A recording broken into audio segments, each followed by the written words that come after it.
e algo surpreendente aconteceu dentro dessa ambulância. Aquele médico, ele ligou para o hospital com o seu celular e ele falava com aquela equipe médica que me aguardava com muita intimidade. Qual a surpresa, né? Aquele médico fazia plantão naquele hospital. Esse médico, o Dr. Rafael Santoro, ele é de Londrina e ele fazia transplante de coração no Hospital João de Freitas, em Arapongas, onde eu fui atendido. Tenho que lembrar vocês que eu cheguei em código 4 na porta daquele hospital. Para quem não sabe, código 4 é morto. Tive uma parada cardíaca na frente do hospital, mas graças a Deus eles me reanimaram e eu fui colocado para dentro daquele hospital, com toda a minha situação controlada. A minha perna não foi amputada na hora, porém, no terceiro dia, vem a notícia da doutora para minha esposa. Eu sempre falo que esse momento foi o momento mais difícil, porque o braço foi amputado praticamente todinho, né? E a amputação da perna seria a amputação da perna inteira também, né? Então, eu falo isso com muita propriedade, porque eu e a minha esposa, nós tínhamos um relacionamento de casamento na época de 12 anos, né? Mas nós tivemos um relacionamento muito grande também de namoro, né? Nós namoramos 9 anos. Então, quando eu conheci ela tinha 14 e eu tinha 17. Então, era uma experiência muito grande de vida. Ela me conhecia desde a minha adolescência. Eu sempre fui muito elétrico, eu sempre fui muito acelerado, muito agitado, muito impaciente e gostava de muitos desafios. E eu creio que quando a doutora chegou para ela e disse, olha, nós vamos ter que amputar a perna do teu esposo, isso deu uma travada nela, ela ficou sem ação, mas ela teria que tomar essa decisão, porque eu corria o risco de morrer. A minha perna, ela necrosou e isso teria que ser uma decisão tomada muito rápido, né? E ela tomou essa decisão, que fosse amputada a minha perna, e eu creio que no coraçãozinho dela veio a seguinte pergunta, né? Como que ela diria para mim, né? Como que ela ia contar para mim que eu tinha perdido a minha perna e meu braço, né? Mas eu sempre falo que Deus é maravilhoso. Deus preparou o coração da minha esposa, Deus preparou o coração dos meus filhos, e por mim ele fez muito mais, né? Ele trocou aquele coração de pedra, de uma pessoa infiel, de uma pessoa arrogante, de uma pessoa insuportável que eu era, por um coração novinho. E eu gosto de tocar nesse assunto, eu gosto de falar para você que está me ouvindo que algo surpreendente aconteceu naquela UTI quando eu acordei. Eu jamais vou esquecer esse momento, sabe? Esse momento marcou a minha vida, até hoje. Porque eu lembro-me que no terceiro dia, quando eu abri meus olhos, depois da amputação da perna, eu lembro como se fosse hoje. Eu estava naquela UTI, as paredes bem branquinhas, aquelas lâmpadas fluorescentes, tudo muito clarinho, né? E a primeira coisa que eu vi do meu lado direito foi um frasco de soro, uma agulha aplicada no meu pulso direito. E eu olhei do meu lado esquerdo, eu vi uma bolsa de sangue, uma agulha aplicada no meu peito. Então eu pude ver que eu estava em um hospital. Então eu olhei do meu lado esquerdo, eu não vi o meu braço, eu vi um pedacinho só do meu coto enfaixado. E eu pude olhar por cima da minha barriga e eu também não vi a minha perna. Eu vi um pedacinho só do meu coto enfaixado. E eu lembro-me que nessa hora eu estava sozinho naquele quarto de UTI e aquelas lágrimas quentes correram no meu rosto e eu não pude enxugar aquelas lágrimas. Mas nesse exato momento, Deus me leva para um lugar muito bonito. E desse lugar ele me mostrava um ambiente assim totalmente lotado, um salão, uma sala totalmente lotada, com pessoas assentadas em cadeiras, todas aquelas cadeiras repletas de pessoas, né? E Deus me mostrava ali na frente, compartilhando com aquelas pessoas o grande livramento que Deus tinha dado para mim naquele dia. Então isso trouxe muita alegria no meu coração. Eu pude naquela hora poder chorar de alegria. Esse foi o sentimento que eu tive naquela hora. Não tinha ninguém, eu lembro que não tinha nenhum médico, não tinha nenhuma enfermeira, a minha esposa não estava ali naquele momento, mas eu podia ver Deus ali comigo, né, naquela cena. E o que mais me marcou naquele dia foi que Deus colocou um sentimento no meu coração, não de perda, que eu tinha perdido meu braço, que eu tinha perdido a minha perna, mas que eu ganhava ali uma nova oportunidade. Eu ganhava ali uma nova chance de mostrar para minha esposa que eu poderia ser um esposo melhor, de mostrar para os meus filhos que eu poderia ser um pai melhor, de mostrar para os meus funcionários que eu poderia ser um patrão melhor.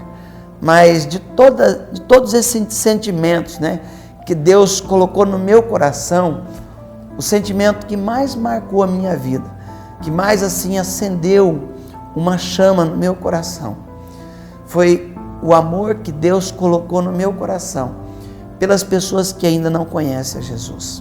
Como eu disse para vocês, eu nasci num lar evangélico. Eu nasci com pessoas me ensinando ali muitas coisas da parte de Deus, muitas lições da Bíblia, porém eu não conhecia Jesus. Talvez eu via Jesus pregado numa cruz e eu achava que dali ele não podia fazer nada por mim, que ele simplesmente era um ser que não era aquele amigo presente no qual, naquele momento, eu pude perceber a presença dele na minha vida. Eu pude perceber o quão real ele era naquela visão, naquele momento que ele me trouxe uma nova vida, que ele trocou o meu coração por um coração novinho.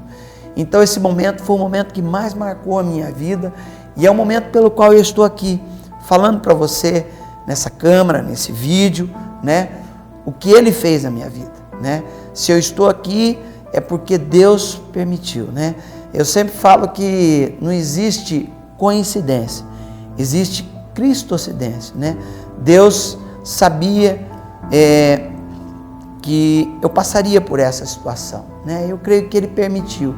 Naquele dia eu poderia ter morrido, poderia ter sido pior, né? Como eu disse, eu estava com a minha vida totalmente fora dos caminhos de Deus, né? Se eu tivesse morrido naquele dia, eu teria ido direto para o inferno, né? Eu creio que existe um céu, existe o inferno, ele é real, né? Um dia nós teremos que dar conta, né, da nossa vida com Deus, né?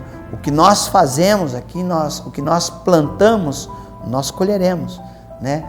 Então Deus, eu creio que fez dessa história uma história que tinha tudo, né, para ter um final triste, uma esposa viúva, famílias totalmente arrasadas, né, por um trágico acidente, mas de repente Deus resolve escrever uma nova história.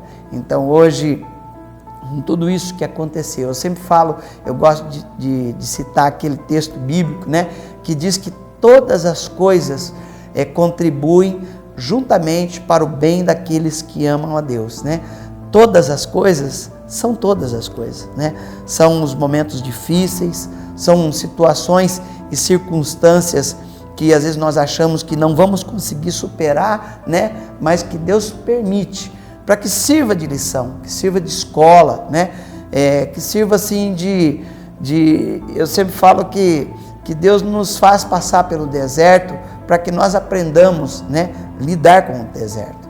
Então, eu queria deixar aqui essa história para vocês. E eu saí dessa UTI com apenas 8 dias, né? Meu período na UTI foi apenas 8 dias. Fui para um quarto de hospital e lá naquele quarto, eu lembro-me que algo marcou a minha vida também. A minha esposa levou um MP3 e nesse MP3 tinha algumas músicas evangélicas, né? E algo surpreendente aconteceu, porque a primeira música que eu coloquei no fonezinho de ouvido ali para mim ouvir foi a música do Nani de Azevedo, Deus é Fiel.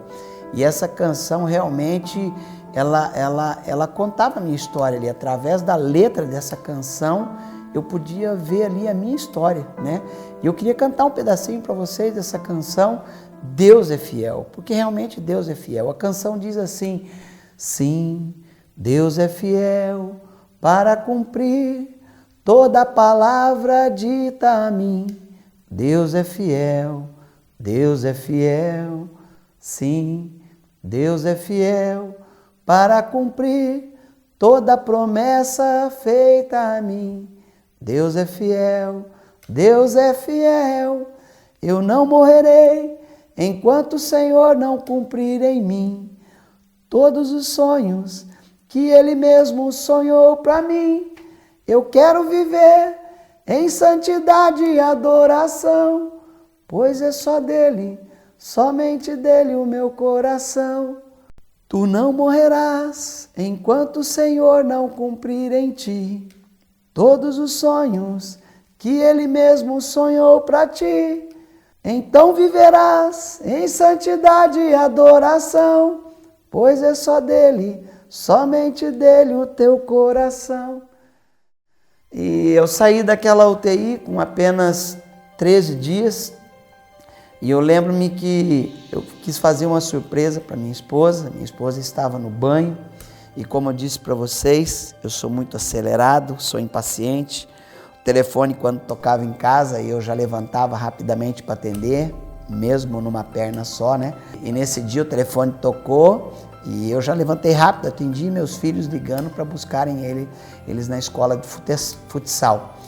E eu lembro que era uma noite fria, eu não quis tirar ela tão rápido do banho, então eu desci uma escada de 2 lances íngreme, eu atravessei o pátio da oficina, eu peguei um jipinho automático que eu tenho e eu fui buscar os meus 2 filhos na aula, isso com apenas 20 dias que eu tinha saído do hospital sem o braço e sem a perna. Esse Deus é o Deus maravilhoso que eu sirvo e que eu vim aqui nesse dia falar para você. Esse Deus, Ele curou a minha sogra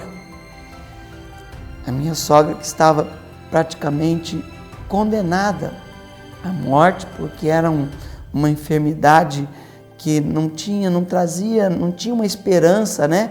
Mas Deus curou a minha sogra. E ali eu pude entender o trabalhar de Deus na minha vida, né? Como que Deus age, como que Deus trabalha na vida da gente. Deus sabe todas as coisas, né? E Ele nos ama, né? Se nós somos maus, nós sabemos dar boas coisas para os nossos filhos, imagina Deus que é bom, né? Então eu queria deixar para você essa mensagem de superação, essa mensagem de esperança, essa mensagem de uma nova vida, né? Uma vida com Deus, né? Esse mesmo Jesus que restaurou o meu casamento, esse mesmo Jesus que restaurou o relacionamento meu com os meus filhos, né? Ele pode mudar a tua história, Ele pode mudar a tua vida. Basta somente você abrir o teu coração e aceitar esse Jesus na tua vida, né? Desejar que Ele faça morada no teu coração, assim como Ele fez comigo. Deus abençoe tua vida, agradeço pelo espaço que você permitiu de entrar aí na tua casa, de entrar aí no teu lar, onde você está ouvindo, onde você está assistindo, né? E que Deus abençoe muito a tua vida. Esse é o meu desejo da tua vida nesse dia.